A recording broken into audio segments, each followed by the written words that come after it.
स्कंद पुराण में एक बहुत सुंदर बात आती है। कहते हैं भगवान शंकर सती मैया तक विवाह करे, 50 शादी हुई, 51वें नंबर की शादी थी माता पार्वती जी के साथ भोलेनाथ जी।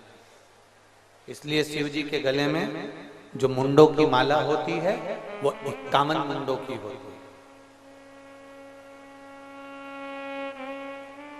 50 माता पार्वती जी के पहले के जो जन्म निकल चुके हैं, वो माता पार्वती जी के जितने मुंड हैं भगवान शंकर ने अपने गले में मुंडों की माला के रूप में धारण कर।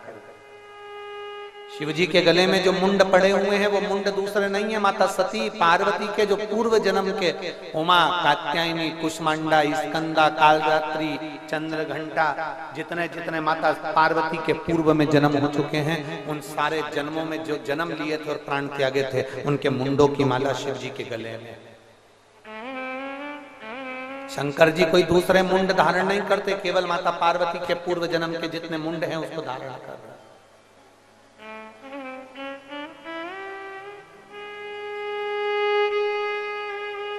धन बहुत है, प्रॉपर्टी बहुत है, पर परिवार नहीं है तो उस धन, दौलत, प्रॉपर्टी, दुकान, जमीन का कोई महत्व नहीं। उसी तरह शरीर बहुत सुंदर है, बहुत सुंदर आपका शरीर है, और उस नाम नहीं है, भगवान शंकर की प्रति भक्ति नहीं है।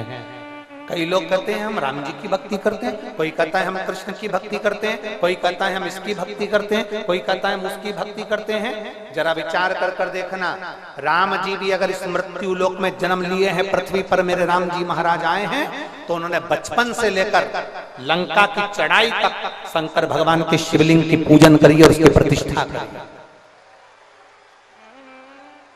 मेरे भगवान कृष्ण पृथ्वी पर आए तो उन्होंने बचपन से लेकर द्वारका की यात्रा तक करी, तो द्वारका तक भी उन्होंने भगवान शंकर की आराधना करी, उसकी पूजन करी। जब भगवान राम जी महाराज लंका पर चढ़ाई कर रहे थे तो रामेश्वर की स्थापना करी थी। जब भगवान कृष्ण के घर में संतान की प्राप्ति नहीं हुई, 16,108 रानियां हो गई और औलाद नहीं हुई भगवान कृष्ण की यहाँ, तब उन्होंने गर्गाचार्य बाबा से पूछकर शंकर के शिवलिंग की पूजन करी।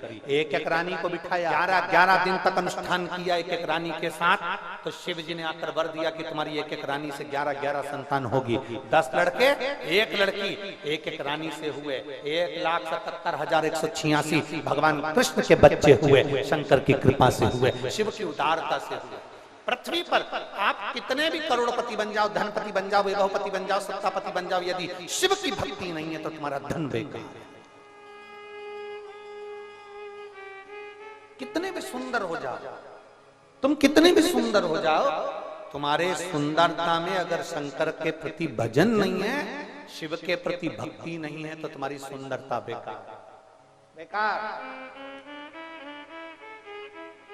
फिर वो सुंदरता जलकर भस्म हो गई तो क्या दिक्कत है? सती और पार्वती में अंतर क्या है? कहते हैं कात्यायनी जितनी सुंदर थी उससे ज्यादा सुंदर महागौरी थी, महागौरी जितनी सुंदर थी उससे ज्यादा सुंदर चंद्रघंटा थी, चंद्रघंटा जितनी सुंदर थी उससे ज्यादा कुष्मांडा सुंदर थी, कुष्मांडा से ज्यादा सुंदर कालरात्रि थी, कालरात्रि से सुंदर ज्यादा सती थी, सती मैया भी अति सुंदर थी। शास्त्र कहता है, स्कंद पुराण कहती है इतनी सुंदर, देवी भागवत कहती है इतनी सुंदर माता सती थी। पर करो क्या उस सुंदरता का? क्या था? अरे भजन करो भरी जवानी में, बुढ़ापा कौन देखेगा? सारी डिजाइन बिगड़ जाएगी बुढ़ापा में, सोफा सेट निकल के बाहर,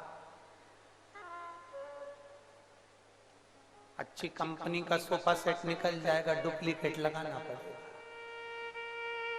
किसी किसी का सोफा सेट तो खाते खाते ही निकल जाता है, किसी किसी का सोफा सेट तो फ्रिज के अंदर कटोरी में रखा रहता है।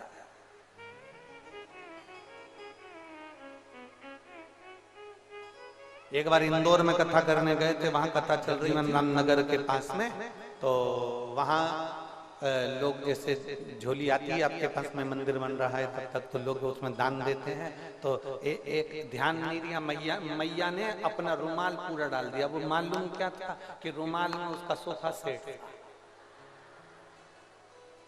पूरे दांत वो रुमाल के अंदर।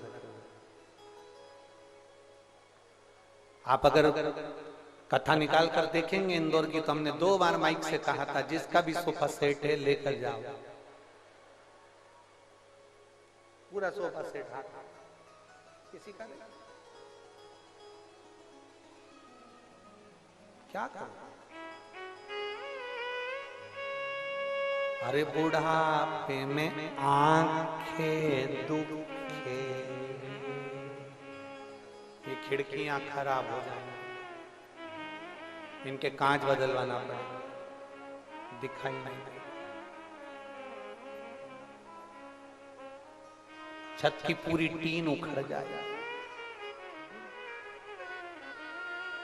पूरी छत की टीन चली जाए, फर्श बेकार हो जाएगा, तो पांव में क्रीम लगाना पड़ेगा। कितना पोछा लगाती हो रोज इस मकान का, पेयर्स कहीं कोई साबुन कहीं कोई साबुन से रोज रगड़ती हो, ये शरीर को रोज पोछा झाड़ू लगाती हो, इसके बाद भी ये शरीर पीछा छोड़, तब कोई नहीं आएगा उस बुढ़ापे में, कौन सा देगा? अभी जवानी में तुम्हारे पास फुर्सत नहीं है, बुढ़ापे में तुम फुर्सत में रहोगे तो दूसरे के पास फुर्सत नहीं।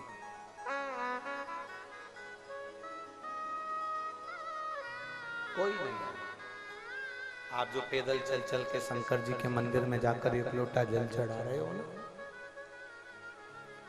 जो आप पैदल चल चल कर शंकर जी की कथा में पहुंच रही हो ना, जब तुम्हारा एकांत आएगा, जब अकेले होगे, तब कोई नहीं आएगा। उस समय पर अंत समय प्रभु आना, सब बोलो सब, अंत समय प्रभु वचन दिया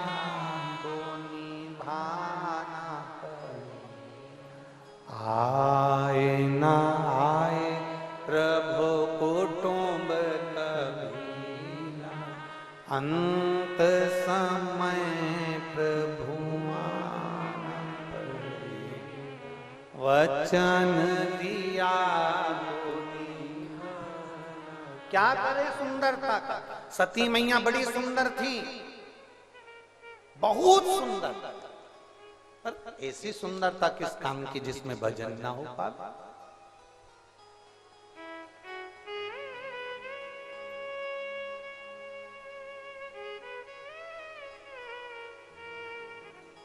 भजन ही नहीं।